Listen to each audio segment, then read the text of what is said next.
And welcome to a Shelter in Place Ask Father Michael. The question we have today is, why did the Romans use a cross to execute Jesus? This is a great question. The Romans had a lot of different ways that they could execute someone at the time of Jesus. They certainly didn't have to use the cross. They could have simply cut Jesus' head off.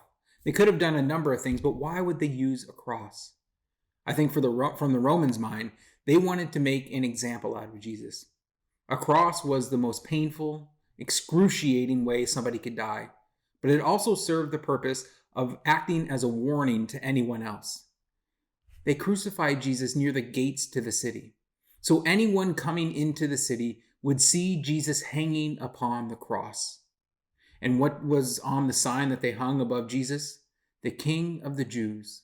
The message that they wanted to send was, if you position yourself to be a king, if you put yourself in competition with our king, with Caesar, this is what we're going to do to you.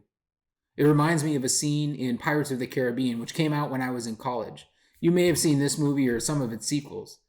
But as Johnny Depp is sailing into the port, he sees something. He sees 3 pirates that are hung, and there's a simple sign that says, "Pirates be warned." It's a warning to anyone who's a pirate entering the city that if you're a pirate, this is what we're going to do to you. This is exactly the same thing the Romans were doing by executing Jesus on a cross to the gates to the city. They wanted it to serve as a warning to everyone else that if you challenge the authority of Caesar, if you hold yourself up to be a king in opposition to Caesar, this is what we're going to do to you. Because that's why the Romans crucified Jesus. The Romans crucified him to avoid an uprising, to avoid a revolt. That's not why the Jewish people were asking for Jesus to be crucified. They were asking him to be crucified because of the claims he made about being God. Jesus claimed he was God, and that was simply blasphemous to many of the Jewish leaders. And so they didn't want to have a religious uprising, and so they wanted Jesus to be killed. And the Romans didn't want to have a civil uprising, a revolt, and so they agreed, and they had the authority to crucify Jesus.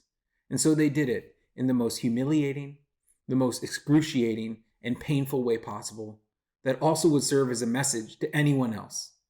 If you think you're like Jesus, this is what's going to happen to you. That's a great question. It's a great question. I want to encourage you to keep asking these questions. Even though we may be sheltering in place, even though we may be locked down, you still have your questions. So keep asking them.